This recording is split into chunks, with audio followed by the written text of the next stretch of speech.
amor es leal, no se rendirá y nunca nos dejará. Tu amor es leal, no se rendirá y nunca nos dejará. Y es más grande que los montes frente a mí. Y es más fuerte que la muerte y su poder. Y es constante en la prueba y tempestad, pues tu amor es fiel, pues tu amor es fiel. Y vamos a hablar de un personaje, hermanos, histórico. Han pasado 21 reyes. 21 reyes han pasado en la historia del pueblo de Israel. Todos perversos, todos malos. El pueblo de Israel, el pueblo de Dios en el Antiguo Testamento, un pueblo que había caído en la maldad, porque ellos se han alejado de Dios. No es Dios que se ha alejado de ellos. Ellos se han alejado de Dios. Sus razones son diferentes. Sus motivaciones son distintas. Dejaron a Dios porque era un pueblo perverso, porque era un pueblo malo. Y las consecuencias fueron bien duras, hermano.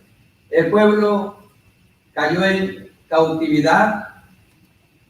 El pueblo también, hermanos, el pueblo de Dios fue oprimido, fue avergonzado. Acá cayó la maldición sobre ellos porque dejaron a Dios, la fuente de todo bien. Y después de 21 reyes malvados, excepto uno llamado Josías, tenemos al rey Ezequías, hermano, en el capítulo 18, versículo 1 al versículo 6. Al tercer año de Oseas, hijo de Elá, rey de Israel, comenzó a reinar Ezequías, hijo de Acaz, rey de Judá. El nombre de Ezequías significa Jehová es mi esperanza. El versículo 2, cuando comenzó a reinar era de 25 años y reinó en Jerusalén 29 años. El nombre de su madre fue Abi o Abicai, hija de Zacarías, una mujer piadosa. Hizo lo recto ante los ojos de Jehová, conforme a todas las cosas que había hecho David su padre. No se menciona al padre de Ezequías aquí porque el padre de Ezequías era Acaz, un rey malvado. Se menciona el nombre del abuelo llamado David, hermano, el hombre conforme al corazón de Dios. Verso 4, él quitó los lugares altos y quebró las imágenes y cortó los símbolos de acera e hizo pedazos la serpiente de bronce que había hecho Moisés, porque hasta entonces le quemaban incienso los hijos de Israel, y le llamó Neusán, es decir, cosa de bronce. En Jehová Dios de Israel, versículo 5, en Jehová Dios de Israel puso su esperanza. Ni después ni antes de él hubo otro como él entre todos los reyes de Judá. Porque siguió a Jehová y no se apartó de él, sino que guardó los mandamientos que Jehová había prescrito a Moisés. Y Jehová estaba con él, y a donde quiera que salía prosperaba. Él se rebeló contra el rey de Asiria y no le sirvió. E hirió también a los filisteos hasta Gaza y sus fronteras, desde las torres de las atalayas hasta la ciudad fortificada. Hasta allí nada más leemos el capítulo 18. Quiero resaltar algunas cosas de estos versículos. Lo primero que quiero resaltar es los años que él tenía cuando comenzó a gobernar. Él era un joven, una persona prácticamente muy joven. Tenía 25 años, hermano. era admirable que siendo rey e hijo de rey, él decidiera, hermanos, ser un hombre de Dios. Es admirable que no siguió el mal ejemplo de su padre Acaz, porque Acaz fue un mal padre, pero también fue un mal rey, fue una mala influencia para él. De 25 años, cuando los jóvenes están en rebeldía, hermanos, siguiendo sus pasiones en la juventud, Ezequías decidió servir al Señor. Esto es lo que se me hace interesante, que no se fue con la mayoría de los jóvenes, que los jóvenes son en su mayoría desobedientes. ¿Y cuántos de nosotros quisiéramos que nuestros hijos fueran obedientes, hermano? Que se sujetaran a nosotros, que siguieran nuestros caminos correctos. Y a veces nuestros hijos no nos siguen a nosotros. Sin embargo, Dios escogió a Ezequías, hermanos, para que no siguiera los malos deseos de su padre, sino que siguiera el buen ejemplo de su abuelo David. A los 25 años, hermano, él tomó la decisión en su corazón de hacer cosas diferentes a las que su padre hizo. Porque a veces, hermanos, culpamos a nuestros padres es que a mí no me dieron como a mis otros hermanos. Es que ustedes no me defendieron. Es que ustedes no me dieron la atención.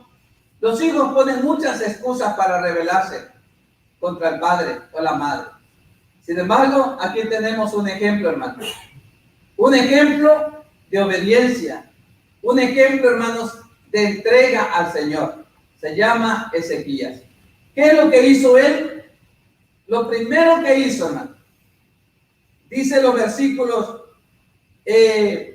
quitó los lugares altos de idolatría que su padre había edificado, quebró las imágenes, símbolos de acera, e hizo pedazos la serpiente de bronce, porque hasta ese momento el pueblo de Israel adoraba la serpiente de bronce que Moisés había construido para que los librara cuando eran picados de las serpientes venenosas allá en el desierto por haberse rebelado contra Dios. El pueblo lo usó como un instrumento de idolatría. ¿Y qué hizo Ezequías?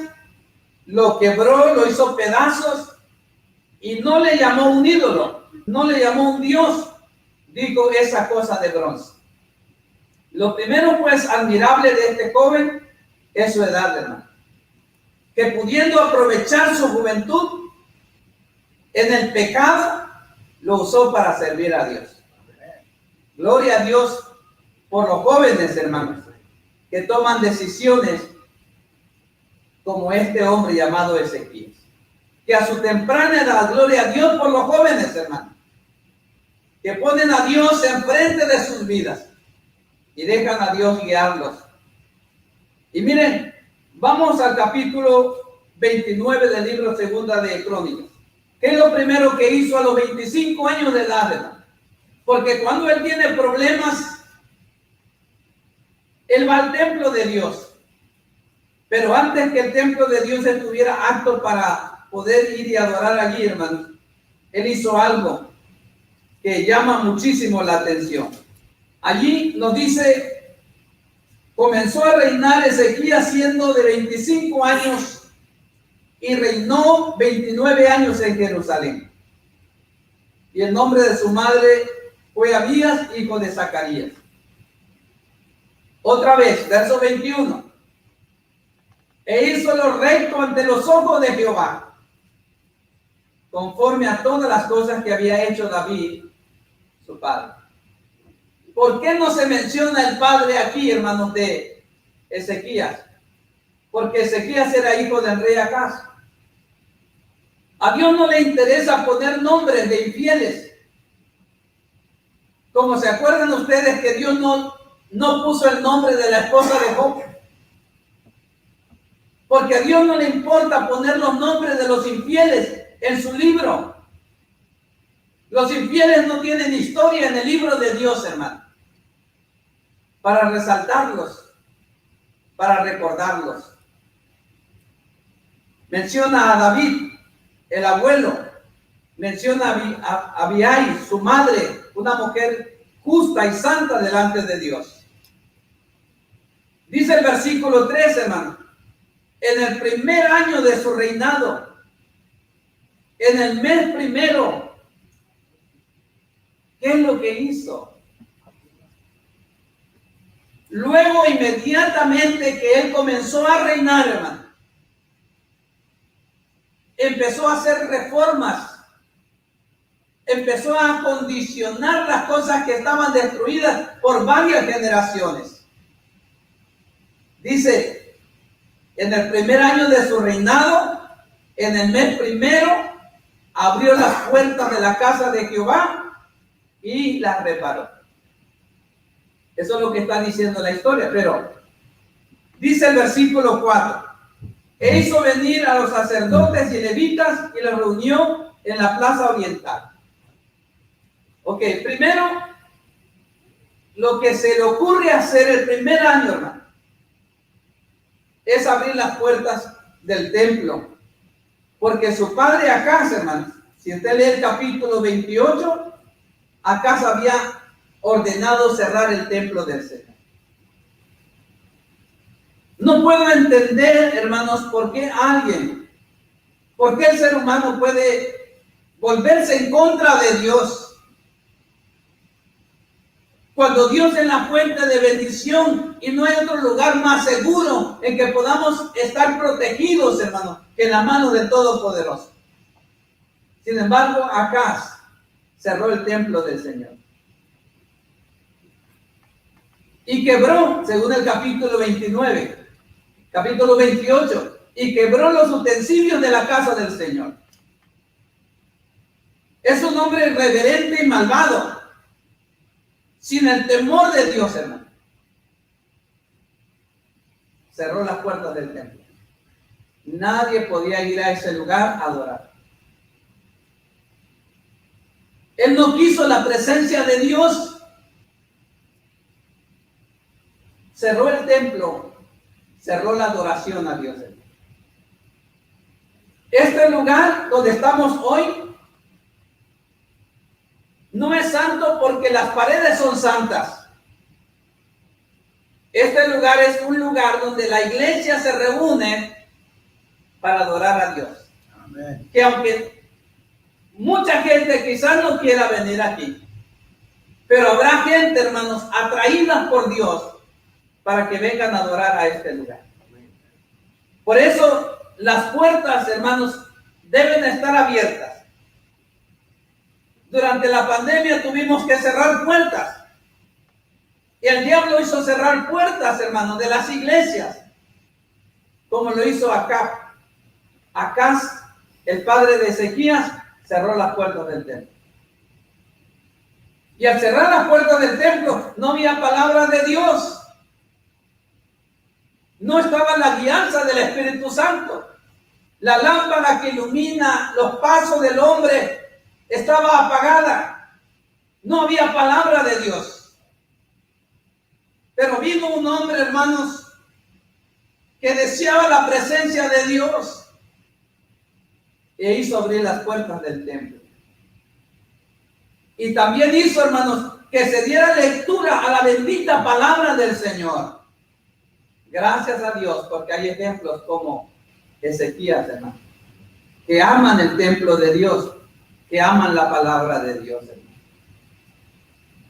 Aunque no entiendo la maldad del hombre, hermano, la frialdad en el corazón del hombre, en muchos corazones hay hielo, hermano. Hay una frialdad tremenda que no sienten a Dios en sus vidas. Son almas secas. Dios ya no habla sus vidas. Por eso lo más importante, hermanos, en una iglesia es la presencia de Dios. Amén. Es la presencia de Dios, hermano. Les decía durante la clase, he predicado por muchos años. Me he gastado preparando, hermanos, sermones. Quiero que queden los sermones, hermanos, lo mejor posible. Y le digo a Dios, ¿para qué quieres sermones súper preparados? Si tú no estás presente, si tú no estás allí, si tu presencia no está en nosotros, ¿para qué tantos sermones? ¿Para qué tantas cosas, himnos y todo eso, si tú no estás presente? Por eso Ezequías quiso traer la presencia de Dios. Antes que nada, hermanos, quiso traer la presencia de Dios a ese lugar. Si Dios no está aquí, hermanos, con nosotros, todo lo que hagamos no sirve. No sirven los cantos, no sirve la predicación, no sirve nada. Si Dios no está con nosotros, nada sirve. Lo más importante es, Dios baja a nosotros, desciende a nosotros, manifiéstate en nosotros. Abrimos las puertas del templo de nuestros corazones para que tú vengas, Señor. Eso es lo que hizo Ezequías. Ok, ¿qué más hizo, hermano? Dice el versículo siguiente. Dice, e hizo venir a los sacerdotes y levitas y los reunió en la plaza oriental. Hoy en el verso 4, ahora el verso 5. Y les dijo, oídme, levitas, santificaos ahora y santificad la casa de Jehová, el Dios de vuestros padres, y sacad del santuario la inmundicia. ¿A quién llamó primero? A los levitas, a los encargados, hermanos, de la adoración a Dios. A los sacerdotes, que también eran levitas, y al pueblo en general. Los levitas, la tribu encargada de la adoración a Dios. Y si ustedes se fijan, hermanos, les pidió algo muy especial. Antes que limpiar el templo y sacar la basura y sacar, hermanos, los nidos de las ratas, de los animales salvajes inmundos que estaban allí morando, él hizo algo, hermano. Les pidió a los levitas que hicieran algo. ¿Qué les pidió? Levitas, hijos del Dios Altísimo, servidores del Señor, límpiense, santifíquense, conságrense, quiten la inmundicia de sus vidas, entréguense a Dios totalmente, porque vamos a empezar a servir al Señor. Santificación, hermano. Antes que limpiar las cosas del templo, limpieza. Los que adoran al Señor, los que van a servir al Señor, necesitamos limpieza, hermano. Limpiar sus almas, limpiar sus pensamientos, limpiar sus ojos, limpiar sus bocas, limpiar sus corazones. Purificación para volvernos a Dios. Levitas, los servidores del templo, especialmente los líderes, limpiaos, purifíquense. Dios no va a descender en medio de gente que no es pura, que no es santa, que no le importa a Dios. La presencia de Dios va a estar en gente, hermanos, comprometida con Él. Gente que se ha purificado, gente que se ha limpiado, gente, hermanos, que vive una vida transformada. La presencia de Dios va a estar allí. Pero solamente que haya la vida transformada. Por eso les pide, lo primero que les pide, santifíquense, límpiense. Lo que tienen que dejar mal, hay que dejarlo. Dios le habla hoy a esta iglesia, hermano.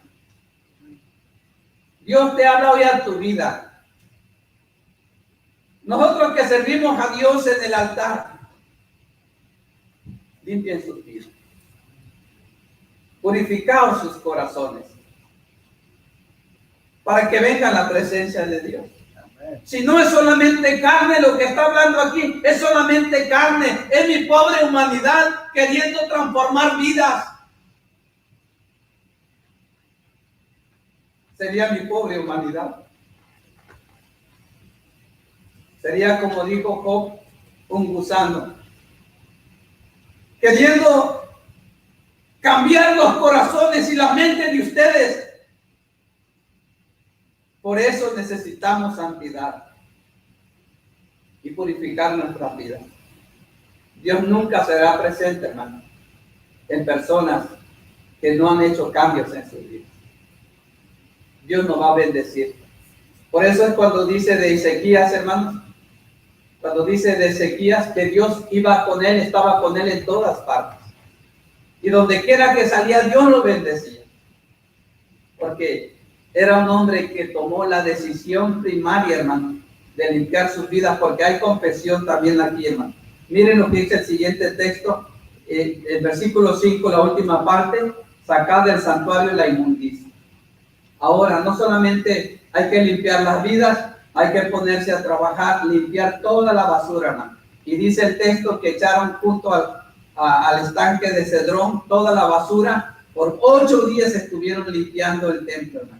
Había allí, hermanos, nidos de ratones, hienas y animales inmundos que habían ocupado ese lugar donde era el santuario de Dios, hermano. El versículo 6, hermano: porque nuestros padres se han rebelado y han hecho lo malo ante los ojos de Jehová nuestro Dios, porque le dejaron y se apartaron sus rostros del Dios del tabernáculo de Jehová y le volvieron la espalda. Y aún cerraron las puertas del pórtico y apagaron las lámparas, no quemaron incienso ni sacrificaron holocausto en el santuario al Dios de Israel. Hay confesión de pecado, ¿no? ¿Qué hicieron los padres judíos anterior a ellos, a esta generación? Dice el texto aquí, hermano: nuestros padres se han rebelado. Ya no ofrecieron incienso a Dios, que eran las oraciones que subían, hermano. Cerraron las puertas, apagaron las luces del templo, los candelabros ya no estaban prendidos. Ya no había el servicio en el templo, hermano. ¿Cómo se rebelaron?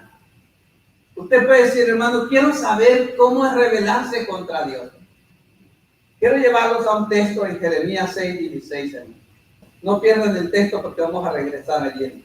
Y cuando usted lee estos pasajes, dice usted: de verdad, esta gente era malvada. Así dijo Jehová: paraos en los caminos y mirad y preguntad por las sendas antiguas cuál sea el buen camino, y andad por él, y hallaréis descanso para vuestras almas. Mas dijeron: no nos importa, no queremos caminar.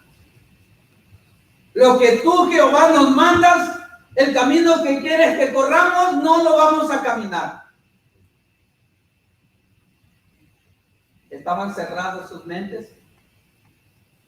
Y luego el versículo 17: puse también sobre vosotros atalayas que dijesen: escuchad el sonido de la trompeta. Y dijeron ellos. Los atalayas eran centinelas, hermanos, a las esquinas de las murallas de Jerusalén, para que avisaran del peligro que venía contra ellos y estuvieran avisados de las noticias para el pueblo. Escuchen, dijo Dios, a los centinelas, a los atalayas que les hablan a ustedes, a los profetas que les hablan. Y ellos dijeron: no queremos escuchar a Dios. Eso es rebelión, hermano. Y lo que está haciendo Ezequías es confesar el pecado. Nuestros padres se equivocaron. Y miren, regresando al texto de Segunda de Crónicas, hermano. Regresando al texto. El versículo 18: había venido desgracia para el pueblo. Vaya que usted se rebele contra Dios. Pero quiero que sepa, hermano. Quiero que sepa. No le va a ir bien. Esta semana estuve aconsejando a una pareja, a una persona problemas con su pareja. Y me decía ella, quiero agarrar unas vacaciones espirituales. Y ya cuando si ya no me siento que quiero seguir allí, entonces yo regresaré a Dios. Pero hermano Carlos, denme unas vacaciones. Y me acordé de este texto. Mira lo que dice el texto. Por lo tanto, la ira de Jehová ha venido sobre Judá y Jerusalén y los ha entregado a turbación, a exacriación, a escarnio, como veis vosotros con vuestros ojos. Y he aquí nuestros padres han caído a espada, nuestros hijos, nuestras hijas y nuestras mujeres fueron llevados cautivos por esto. ¿Qué les ha venido, hermano? ¿Quieres vacaciones de Dios? ¿O estás pidiendo, Dios, te necesito a ti, necesito tu presencia, Señor? ¿Quieres vacaciones de Dios para apartarte y hacer la maldad contra tu Dios? Y quizás estoy hablando en negativo, pero ahorita viene, hermano, lo que se puede hacer para hacer el cambio. ¿Sí? Estoy hablando en negativo. Vacaciones de Dios para irte al pecado, para apartarte de Él, porque tu vida está fría, está congelada, tu vida está seca. No tienes a Dios, la presencia de Dios no está allí. Que te levantes y digas, hoy vamos a adorar a nuestro Dios. Vamos familia, vamos adelante a servirle al que vive para siempre. Yo me quedé asustado a la gente, me quedé asustado a la gente. Hermanos, no quiero ir a la iglesia porque tengo miedo que yo le pase la enfermedad a alguien. Y luego lo vemos en el Walmart. Y lo vemos ahí en las tiendas. Entonces, están diciendo mentiras, ¿no? Están diciendo mentiras. Por eso viene el mal contra la vida y dice, no, sabes que el que hace el bien es el Señor, el que te trae bendición y te libra es el Señor. Y cuando te volteas en contra de Él, hermanos, viene la desgracia a tu vida, a tu familia, a tus hijos, a tus padres, a tus finanzas. Todo se arruina. Así como le sucedió al pueblo de Israel. No es solamente apartarse, sino las consecuencias que va a traer, ¿no? Apartarnos del Señor. Voy a leer, hermanos, las últimas partes del texto. Bueno, el versículo 10, verso 10, por favor. Léanlo conmigo. Ahora pues, yo he determinado hacer pacto con Jehová, el Dios de Israel, para que aparte de nosotros el ardor de su hijo. Yo, dice él, hermano, y porque hubo un hombre que se levantó, hermano Gonzalo, con esta determinación en su corazón, yo quiero hacer un pacto con Dios.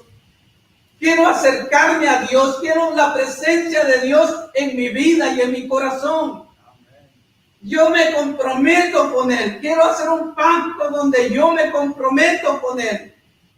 Y Él pueda apartar su ira de mí. ¿Cuántos nos podemos comprometer, Dios? Ya estoy cansado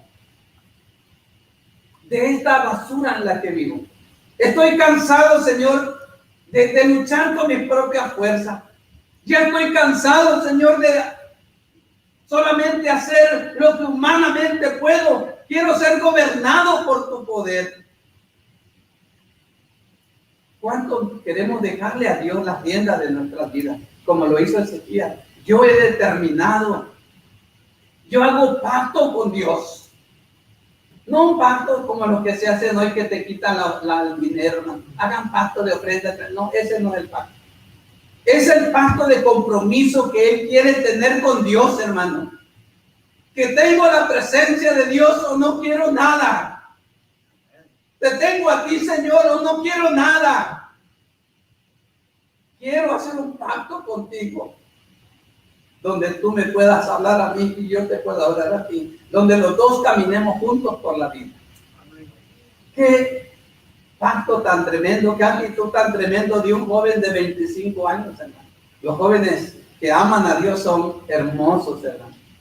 porque toman determinaciones y los llevan a cabo y son, hermanos, valientes. Estos jóvenes, hermanos, que se atreven como Ezequías, logran, hermanos. Miren, al final de la historia, versículo 28. Ténganme paciencia, por favor. Y toda la multitud, que hermanos, adoraban, y los cantores cantaban, y las trompetas sonaban. Todo esto duró hasta consumirse el holocausto. Se levantó un gran avivamiento, hermano. Había cantores, los jóvenes cantaban, la multitud cantaba a Dios, el rey adoraba, hermanos. Se levantó un gran avivamiento gracias a que un joven de 25 años se levantó, hermanos, en compromiso con Dios. Empezó la adoración al Señor. Donde tú te levantas, hermano, y adores al Señor. Amén. Donde tú busques la presencia del Señor. O tú y yo busquemos la presencia del Señor, hermano. Y que sea Él llenando nuestra vida. Que tú puedas salir, hermano, con ese impulso. Cuando hay un compromiso tuyo con Dios, hermano, tú sales lleno, como sucede aquí, hermano.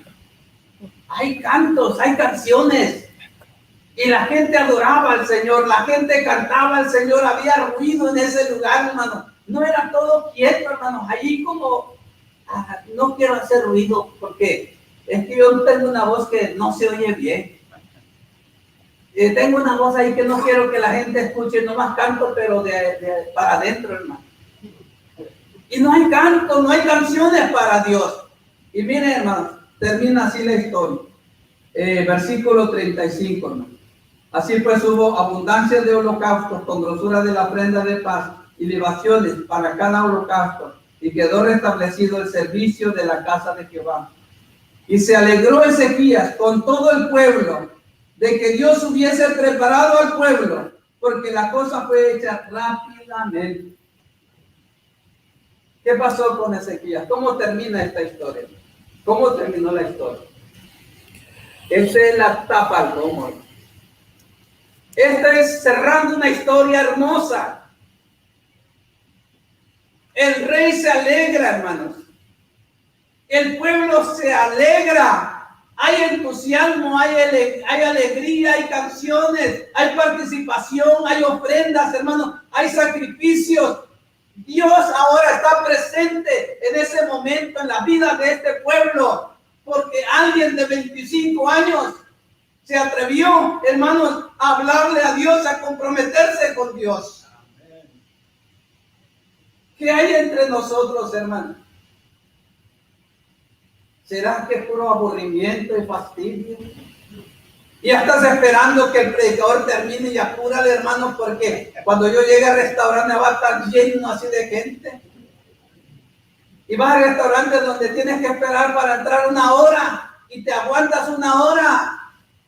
Y mire, dice que aquí, hermanos, se estuvieron esperando, adorando y adorando hasta que se quemó el sacrificio.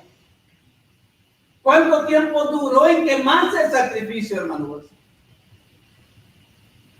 Duró tiempo y ellos estaban allí, hermanos, porque había alegría en sus corazones. Lo que quiero decirte este día, hermanos, gracias a que alguien de 25 años se atrevió a comprometerse con Dios, el pueblo se alegró, hermano. Que los jóvenes, hermanos, comprometidos con Dios, levanten la adoración a Dios. La alegría llegue al corazón de la gente, porque es al Dios eterno al que nosotros servimos.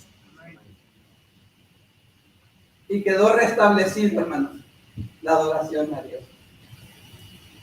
Esto quiere decir, hermanos, de ahí en adelante, ya nunca nada fue igual. El templo, las puertas del templo se abrió. Había las luces en el templo, hermano. Se quemaba incienso al Señor. Se ofrecían sacrificios al Señor. Ahora, hermano, la palabra de Dios era leída. Ahora las cosas habían cambiado. Eso se llama reforma, hermano. ¿Qué reforma necesita hacer tu congregación o tu corazón? ¿Qué cambios, hermanos? Vamos a seguir con el templo de Dios, hermanos, todo sucio. con animales inmundos dentro de él o lo vamos a limpiar? Para que Dios venga, hermanos, y haga presencia entre nosotros, hay que limpiarnos. Amén. Y Dios va a venir, hermanos, y va a manifestar su gloria en nosotros. Si le interesa leer todo el capítulo, tome tiempo, hermanos. La historia es muy interesante. Es bien hermosa. El día que ese joven de 25 años tuvo, hermanos, la osadía, el atrevimiento, ¿de qué? De hacer pacto con Dios. Lo primero que hizo, ¿qué fue, hermano? Llamar a la santidad. Abrir las puertas del templo. Continuar, hermanos, la lectura de la palabra del Señor. Y cuando terminaron con alegría. Que te detiene ya, lávate tus pecados, levántate y bautízate invocando su nombre. Que te detiene ya, Cristo a la puerta está esperando, ya quiere entrar. Hoy invoca su nombre, el nombre del Señor. El que invoque su nombre, salvo será. Arrepentidos, bautícese cada uno en el nombre de Cristo Jesús.